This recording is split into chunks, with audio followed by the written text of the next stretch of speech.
यहाँ तो जो महागठबंधन का जातीय समीकरण है यादव व मुसलमान, उसी का भरपूर समर्थन हमको मिलेगा। और एनडीए का वोट तो हमारे साथ है ही है, एनडीए का समीकरण तो है ही है, बिल्कुल रहेगा। लेकिन पिछले 5 वर्षों से यहाँ के जो जनप्रतिनिधि चुनाव जीते, तो रतवारा ढोली घाट की मांग जिस तरह से सरकार से उनको करना चाहिए था विधानसभा में, वो नहीं किए और नौटंकी करते हैं।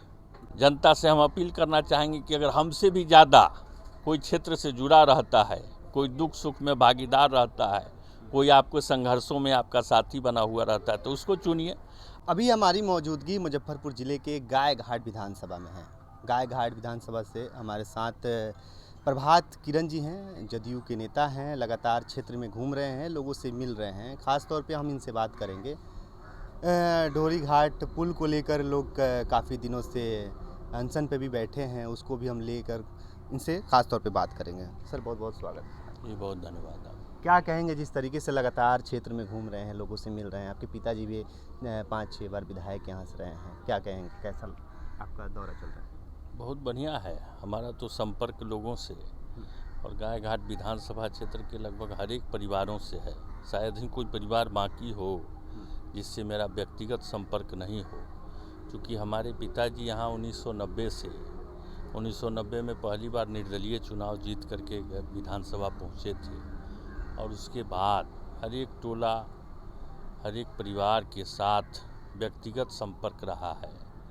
इस पूरे विधानसभा क्षेत्र में क्या समस्याएं हैं वो हम लोगों को मालूम है और बहुत अच्छा माहौल है। हमारे यहाँ कोई जातीय समीकरण भी नहीं है, हम लोग को सभी जातियों का, सभी संप्रदायों का वोट जो है मिलता रहा है और मिलेगा। अभी जिस तरीके से आपके विधानसभा में एक पुल को लेकर काफ़ी विवाद चल रहा है, लोग अनशन में भी बैठे थे, कल विधायक जी भी बैठे थे, हालांकि लोगों ने अनशन नहीं तोड़ा, क्या मामला है, क्यों अभी तक ये पुल निर्माण नहीं हो पाया? देखिए, हमारे यहाँ 2005 में माननीय मुख्यमंत्री नीतीश कुमार जी के कार्यकाल से पहले मात्र 2 पुल था गाय घाट प्रखंड में। एक गाय घाट प्रखंड में सूरा घाट और एक बंदरा प्रखंड में मुन्नी घाट, बागमती नदी पर पुरानी धार पर ये पुल था। बाकी जगहों पर कहीं पुल नहीं था।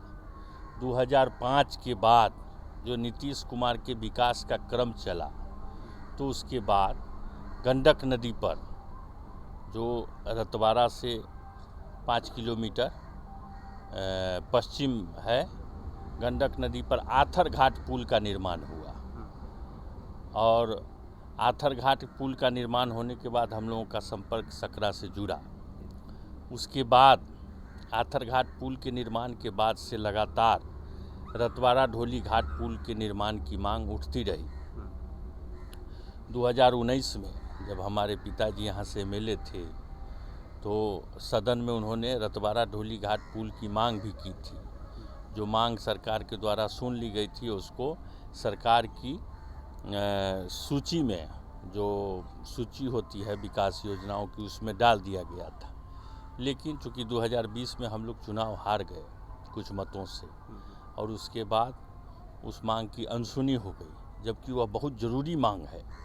हमारा जो रतवारा ढोली घाट पर पुल निर्माण का जो मांग है, उससे रतवारा, टिपरी आदि पंचायतों को, बंदरा, मुतलूपुर, नुनफारा आदि पंचायतों को, बंदरा प्रखंड को तो लाभ मिलेगा ही। हमारा डायरेक्ट गाय घाट प्रखंड से ढोली तक का जुड़ाव हो जाएगा। जैसा कि आपको मालूम होगा कि हमारे यहाँ गाय घाट, बंदरा और कटरा में कहीं भी रेल संपर्क पथ नहीं है, रेल नहीं है, रेलवे ढोली घाट, ढोली स्टेशन है। तो ढोली घाट पुल का जब निर्माण होगा तो हमारा रेलवे से भी हमारे क्षेत्र का जुड़ाव हो जाएगा, रेलवे से डायरेक्ट जुड़ाव हो जाएगा। गाय घाट, बंदरा और कटरा आदि प्रखंडों का रेलवे से डायरेक्ट जुड़ाव हो जाएगा ढोली घाट पर पुल बनने से। और दूसरा, जो केंद्रीय कृषि विश्वविद्यालय है पूसा, उससे हम लोगों का लिंक जुड़ जाएगा। गाय घाट ब्लॉक का, बंदरा ब्लॉक का डायरेक्ट लिंक हो जाएगा और किसानों को उससे काफ़ी फ़ायदा मिलेगा। जिस तरीके से कल आमरण अनशन पर बैठे लोग नाराज़ दिखे और आमरण अनशन तोड़ने से मना कर दिया, और लोगों का कहना था कि काफ़ी समय से ये पुल का निर्माण नहीं हो पाया आज तक। 17 साल राजद की सरकार रही, गठबंधन की सरकार रही, आप लोगों की भी सरकार रही, आपके पिताजी यहाँ से विधायक भी रहे, उसके बाद भी पुल नहीं बना। ये लोगों का सवाल है। तो क्या कारण रहा, कहाँ कमी रहा कि अभी तक ये पुल निर्माण नहीं हो पाया? देखिए, बूढ़ी गंडक नदी पर जो पुल का निर्माण होता है उसमें काफ़ी पैसा लगता है। बागमती नदी पर जब पुल का निर्माण होगा तो 8-10 करोड़ में वो पुल बन जाता है, लेकिन वही बूढ़ी गंडक पर जब पुल का निर्माण होगा तो अभी जो एस्टीमेट बना है रतवारा ढोली घाट पर, तो 100 करोड़ का एस्टीमेट बना है। तो निश्चित रूप से निधि बड़ी रहती है, उसको सरकार अपना आर्थिक दृष्टि से, मतलब पैसा रहने पर जो है उसकी स्वीकृति देती है। लेकिन पिछले 5 वर्षों से यहाँ के जो जनप्रतिनिधि चुनाव जीते, तो रतवारा ढोली घाट की मांग जिस तरह से सरकार से उनको करना चाहिए था विधानसभा में, वो नहीं किए और नौटंकी करते हैं। कभी सड़क के लिए रतवारा में बैठ कर के धरना देना, कभी पुल के लिए रतवारा में बैठ कर के धरना देना।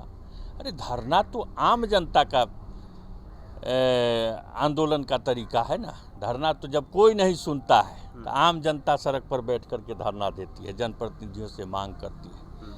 जनप्रतिनिधि का काम होता है विधानसभा में सरकार से लड़ना कि हमारा पुल क्यों नहीं बनेगा, हमारा सड़क क्यों नहीं बनेगा। वो विधानसभा में जाकर के अगर धरना देते तो बात समझ में आती कि इस क्षेत्र की मांग के लिए सरकार से लड़ रहे हैं, आंदोलन कर रहे हैं, लेकिन यहाँ तो जनता को दिखाने के लिए धरना पर बैठ जाते हैं। अब रतवारा ढोली घाट पुल के निर्माण को लेकर जब स्थानीय लोग, यहाँ के सामाजिक कार्यकर्ता, यहाँ की जनता सड़क पर उतरी तो उस आंदोलन में वो घुस गए। राष्ट्रीय जनता दल के प्रदेश अध्यक्ष को बुला लिया, बड़े बड़े नेताओं को बना लिया, और जो जनता का धरना था उसको पार्टी का धरना बना दिया। लोगों में आक्रोश बढ़ा, लोगों में आक्रोश बढ़ा कि आदमी नौटंकी कर रहा है, यह आदमी हमारे आंदोलन को छीन लेना चाहता है, और वहाँ वो अति आमरण अनशन पर बैठ गए। और जब इनके नेतागण आए, शाम में अनशन पर बैठे, सवेरे से छटपट करने लगे जे कब से ये आंदोलन से निकल करके अब बाहर भागे। तो अपने नेताओं को वहाँ बुलाया और कहा कि अब जितने अनशनकारी थे सबको कहा कि अनशन तोड़ लीजिए, अनशन तोड़ लीजिए। और जब उन लोगों ने अपना अनशन नहीं तोड़ा, कहा कि नहीं, हम तो संकल्प के साथ बैठे हैं, हमारा संकल्प पूरा होगा तो हम अनशन तोड़ेंगे। तो ये कहे तो हम अपना अनशन तोड़ते हैं, आप लोग रखिए। तो जनता भड़क गई, जनता इनके नौटंकी को जान गया और वहाँ की जनता उग्र हो गई। इनके विरोध में नारेबाजी हुई। तमाम जो नेता प्रदेश से चल कर के आए थे जान बचा करके भागे लोगों के आक्रोश को देख करके। तो ये स्थानीय विधायक के खिलाफ आक्रोश था, उनकी नौटंकी को देख करके लोगों में आक्रोश पनप गया, जिसका नतीजा कल की घटना है। आपके नेता पे वो आरोप लगा रहे थे, विधायक जी कह रहे थे कि समाधान यात्रा पे नीतीश कुमार जब निकले थे तो यहाँ आए थे और बोल कर गए थे कि इस पुल का निर्माण कराएंगे, और इस पुल का निर्माण नहीं हो पाया। हम विधानसभा में इस बात को हम उठाए भी थे, लेकिन उसके बाद भी मेरी बात नहीं सुनी गई, जिसके कारण मैं लोगों के साथ आज आमरण अनशन पे बैठा हूँ। लोग काफ़ी नाराज़ थे इस बात को लेकर कि आमरण अनशन पे तो आए लेकिन इसका समाधान नहीं दिख रहा है। हालांकि जितने भी नेतागण आए थे राजद के, उन्होंने वादा करके लोगों को मनाने और समझाने का कोशिश किया कि इस पुल का निर्माण करा देंगे, लेकिन लोग नहीं माने। लोग मतलब एकदम आक्रोशित हो गए थे कि नहीं, जब तक इस पुल का निर्माण नहीं होगा तब तक हम लोग आमरण अनशन से नहीं उठेंगे। तो हालांकि जो सवाल है आपसे, आपके नेता को लेकर है कि जब यहाँ आए थे, वादा करके गए थे, तो क्यों नहीं हो पाया? हमारे नेता जो संकल्प लेते हैं उस संकल्प को निश्चित रूप से पूरा करते हैं। हाँ, उसमें देर होती है, लेकिन उस संकल्प को पूरा कराने का काम करते हैं। हमारे नेता माननीय मुख्यमंत्री नीतीश कुमार जी ने रामपुर दयाल मछा रन पर जब वो चुनावी सभा में आए थे और उन्होंने घोषणा किया था कि हम जो है पिलखी घाट पर पुल बनाने का काम करेंगे, और जब चुनाव जीते मुख्यमंत्री बने तो अपने वादा के अनुसार पिलखी घाट पर पुल निर्माण कराने का काम किया है। और निश्चित रूप से रतवारा के बारे में उन्होंने आश्वासन दिया तो चूंकि निधि बड़ी है, 100 करोड़ का पुल है, तो वो सरकार अपना आर्थिक दृष्टि को देखते हुए उसको पूरा करती है, निश्चित रूप से वो पूरा होगा। आप भी लोगों से यही कहना चाहते हैं इनडायरेक्टली कि आप लोग आमरण अनशन तोड़ दीजिए, हमारे नेता बोल कर गए हैं बनेगा। एकदम हम तो जाएंगे भी, बिहार सरकार के मंत्री जी भी आ रहे हैं और आज जा करके कहेंगे। अच्छा, जनता बिहार सरकार के मंत्री आके आज लोगों को आमरण अनशन से उठाएंगे, आमरण अनशन तोड़वाने का प्रयास करेंगे, अपील करेंगे और निश्चित रूप से आश्वासन देंगे, ठोस आश्वासन देंगे कि हमारी प्राथमिकता सूची में ये रतवाड़ा ढोली घाट पुल का निर्माण है और निश्चित रूप से इसको हम लोग पूरा करेंगे। चलिए, अभी जिस तरीके से इलेक्शन मात्र 3 महीने के आसपास बचा हुआ है, कह सकते हैं कि चुनाव से पहले ही पूरा हो जाएगा। हाँ, लेकिन चुनाव के बाद निश्चित रूप से पहला काम, अगर हम लोगों को भी जनता मौका देती है तो निश्चित रूप से जीतने के बाद पहला काम रतवाड़ा ढोली घाट पुल का निर्माण हम लोग पहला काम यही करेंगे। हाँ, करेंगे एकदम निश्चित रूप से। जनता की मांग है, इस पर हम अपनी पार्टी के नेताओं से लड़ना भी पड़े तो लड़ करके पुल का निर्माण कराएंगे, सरकार से लड़ करके पुल का निर्माण कराएंगे। अच्छा, क्षेत्र में लोगों से मिल रहे हैं, क्या रिस्पांस मिल रहा है? लगातार आप जनसंपर्क कर रहे हैं। देखिए, बहुत बढ़िया रिस्पांस है और हम लोग तो हम तो सन 2005 से ही राजनीति में सक्रिय हैं। अपने पिता के साथ क्षेत्र में घूम करके राजनीति को सीखा है, गाय घाट विधानसभा क्षेत्र को देखने का काम किया है और लगातार सक्रिय रहे हैं। और 2020 के बाद जब हम लोग कुछ वोटों से चुनाव हार गए, उसके बाद मैंने संकल्प लिया कि जनता दल यू के संगठन को हर एक जाति वर्ग से और ख़ास करके नौजवानों को जनता दल यू के संगठन से जोड़ने का काम करेंगे। और उसी अभियान के तहत हम लोग 5 बरस मेहनत किए हैं और जनता दल यू के संगठन को यहाँ काफ़ी मजबूत बनाया है। यहाँ सबसे मजबूत है जनता दल यू का संगठन है। इसमें सभी जाति वर्ग के लोग हैं और ख़ास तौर से युवा हैं और भरपूर समर्थन हमको मिल रहा है। हम तो कहते हैं कि एनडीए का टिकट जिस दिन हमको मिलेगा और हम प्रत्याशी होंगे तो यहाँ का रिजल्ट क्लियर हो जाएगा। 50,000 वोट से हम चुनाव जीतेंगे। 50,000 वोट? जी बिल्कुल, हम 25,000 में महागठबंधन के प्रत्याशी को समेट देंगे। अच्छा, क्योंकि यहाँ कोई जातीय समीकरण काम नहीं करेगा ना। यहाँ तो जो महागठबंधन का जातीय समीकरण है यादव व मुसलमान, उसी का भरपूर समर्थन हमको मिलेगा। और एनडीए का वोट तो हमारे साथ है ही है, एनडीए का समीकरण तो है ही है। बिल्कुल रहेगा, बिल्कुल रहेगा। काम के आधार पर क्षेत्र से जुड़ाव के आधार पर। अच्छा, वर्तमान के विधायक की अगर हम बात करें तो 5 सालों में क्या कुछ उन्होंने काम किया? कहाँ आपको लग रहा है कि उन्होंने यहाँ काम नहीं किए जो लोग नाराज हैं? वर्तमान विधायक किसी क्षेत्र में काम नहीं किए। अच्छा, वर्तमान विधायक तो टोटल फेल्योर रहे।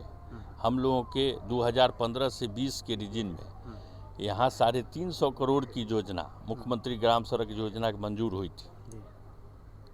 उन सड़कों की मरम्मती भी इनसे नहीं हो पाई, उन सड़कों की मरम्मती भी नहीं हुई है। आज जिस सड़कों का 5 वर्ष पूर्ण हो गया है वो सड़कें क्षतिग्रस्त है, लेकिन मरम्मती की भी योजनाएं इनके द्वारा नहीं की गई।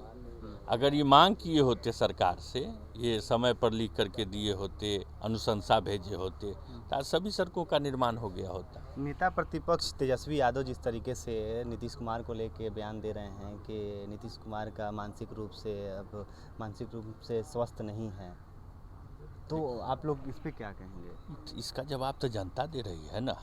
जो आदमी मानसिक रूप से अस्वस्थ है, वो आदमी हम लोगों के इलाके में खेती जो है 80% खेती गेहूं की होती थी। हमारे नेता ने एक संकल्प लिया कि हम हर एक खेत को बिजली से पटवन कराएंगे, हम हर एक खेत में बिजली पहुंचाने का काम करेंगे। हमारे नेता का संकल्प जब पूरा हुआ और तमाम खेतों में बिजली की लाइन दौड़ गई, तो आज हमारे यहाँ देख रहे हैं बिजली से खेती होती है, पटवन से डीजल मुक्त हो गया। 1 रुपया किसान का डीजल खरीदने में नहीं जाता है।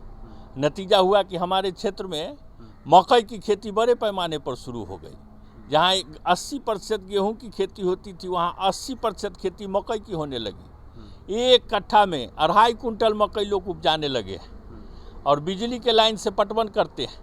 मकई का रेट इथेनॉल फैक्ट्री के कारण आसमान छू रहा है, अभी 2400 है, 2500 रेट पकड़ लिया और किसान खुशहाल है। 1 रुपया पटवन में डीजल में नहीं लगता है। बिजली से लोग पटवन करते हैं, 100 रुपया में तो कई बीघा खेत का पटवन हो जाता है। तो हमारे यहाँ किसानों के बीच हमारे नेता के संकल्प के पूरा होने के कारण किसानों के बीच खुशहाली आई है। हमारे यहाँ 24 घंटा बिजली है। हमारे यहाँ सभी पंचायतों में हाई स्कूल और 10+2 स्कूल का निर्माण हो चुका है। अभी आप वृद्धावस्था पेंशन और महिलाओं को जो पेंशन 400 रुपया मिलता था उसको बढ़ा करके 1100 रुपया कर देने का काम किया है। तो ये काम किसी मानसिक दिवालिया व्यक्ति से हो सकता है क्या? मानसिक दिवालिया व्यक्ति से ये काम हो सकता है? तेजस्वी यादव कह रहे हैं कि हम जो बोल रहे हैं उसी को कर रहे हैं। ये काम जिसकी सोच प्रगतिशील है, जिसकी सोच विकासपरक है, जिसकी सोच जो वंचित समाज है, जो शोषित समाज है, उसको आगे बढ़ाने की जिसकी कल्पना है, उस कल्पना को साकार करने का काम नीतीश कुमार कर रहे हैं।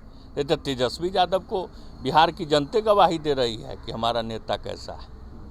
चलिए आखिरी सवाल, जनता से क्या अपील करेंगे, अपने क्षेत्र की जनता से? जनता से हम अपील करेंगे कि निश्चित रूप से जो काम करने वाला व्यक्ति है उसको चुनना चाहिए।